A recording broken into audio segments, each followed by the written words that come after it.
The Rougarou, or loup-garou, is a cryptid that is said to live in the dense swamps around Acadiana and greater New Orleans. The name itself is French and is the equivalent to the English werewolf.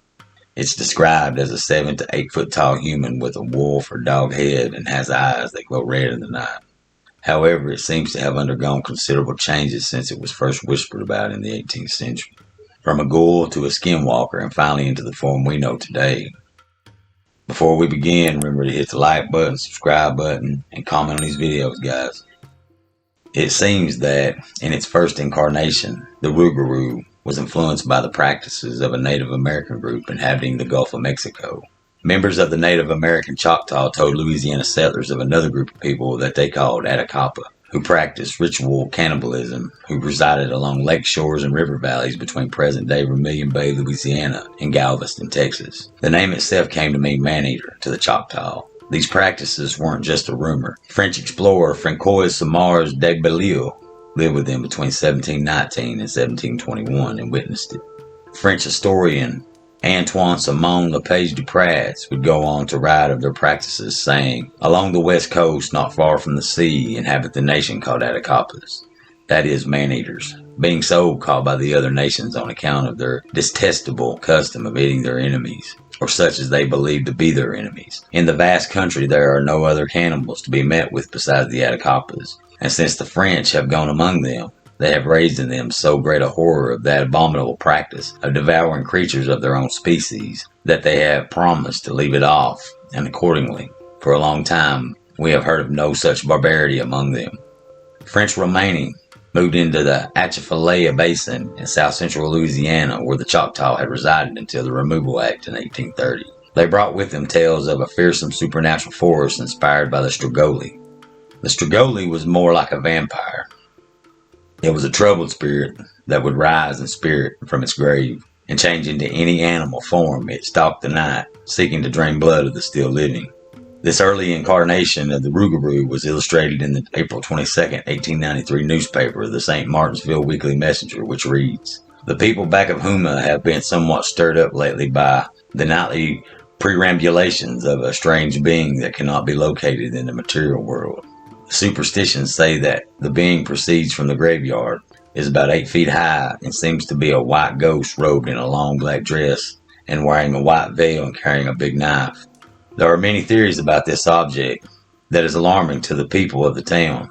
The more sensible portion of the community are positive that some mischievous or dangerous fellow is at the bottom of it. A number of the citizens of Houma have been watching for the specter, and it is very probable that the spirit will wake up one morning the sorest wanderer from the netherworld ever recorded."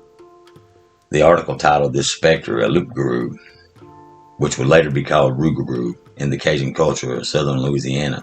The title is French for werewolf, but is illustrated in a 1971 Louisiana Folklore Society publication. At that time, the Rougarou had yet to become a combination of the zombie-like Strigoi and the werewolf. Laura McKnight shared a story where a Rougarou appeared as a calf and, while in a highway, was struck by a motorist. The uninjured driver got out of his car and saw that it was walking away completely unharmed. In July 2, 1976, the newspaper The Monroe Morning World, it was also described as being able to turn into a feline. Many of the tales in and around Monroe come from the varied spots and from many backgrounds. For instance, to the French, the so-called loup-garou was used to threaten the little ones if they were naughty. However, to many of the Cajun French, the loup-garou has a real meaning, the only difference being that rather than a wolf man, the loup-garou sometimes appears in the form of a large black cat. One person interviewed for the October 7, 1977 Ruston Daily Leader newspaper article explained that they were very similar to what is now called skinwalkers, and mentioned where they gathered and how to protect yourself from one, saying, "Loup-garous are people that do bad work and change themselves into wolves. They have big red eyes, pointed noses, and everything just like a wolf has, even hair all over, and long pointed nails. They rub themselves with some voodoo grease and transform into wolves. They hold balls of Bayou Gula all the time. Men and women both together, they dance and carry on just like animals. If you see one, just get yourself one nice frog and throw it at one. They're afraid of frogs. That's the only way to get rid of a loup-garou. away from you. Bullets go right through them. They have bats as big as airplanes to carry them where they want to go. They make these bats drop them down your chimney, and they stand by your bed, and then they bite you and suck your blood, and that makes you a loup-garou. And soon you find yourself at their balls at Bayou Gula, just as they do. You're a lost soul. It's a good idea to hang an old sifter outside of your house. Then they have to stop and count every hole in the sifter. And you catch them and sprinkle them with salt. That sets them on fire, and they step out of those shaggy old skins and run away. Lastly, some loup-garous change themselves into mules and work their own land, a power which must have certain definite economic advantages. Over time, the Rougarou became a boogeyman to some, and a devastating curse to others. In this phase of the creature's progression, it was often connected with the Catholic religious observance of Lent between March 2nd and April 14th, when practitioners must abstain from eating meat. Parents would warn their children that if they didn't follow these practices, a Rougarou would get them.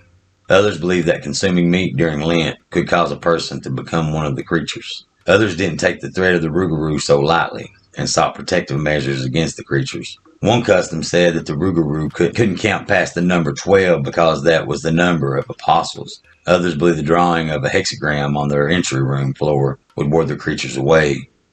Many still believe that becoming a Rougarou was because of a witch's curse or by making eye contact with the creature's red glowing eyes. Also, people who lived on the fringes of society were seen as more likely to become one of these creatures. Whatever the cause, the person would go out at night in search of victims, but would appear as human and sickly during daylight hours. It was said that the person had to keep their transformation a secret for 101 days or they would remain a monster for the rest of their lives. The Rougarou didn't solidify as a werewolf-type creature until an episode of Cajun Justice titled A Real Drag aired on June 21st, 2012. A&E describes this episode as a violent boating accident. Sheriff Burgess joins forces with multiple agents to recover a boat and possibly a body from the murky depths of the Mississippi waters. Meanwhile, other deputies head deep into the swamps in the middle of the night to investigate a hair-raising sighting of the legendary Rougarou, the local name for a shape-shifting swamp monster. Since then, the Rougarou seems to have kept its shape, and it's now thought that it could be a genetic disorder that, for whatever reason, activates Ramley in certain people, causing them to crave raw meat at first. As long as the affected doesn't give in to temptation to eating human flesh, they will not completely transform. If you like this content, make sure to comment below and consider sharing it. Thank you.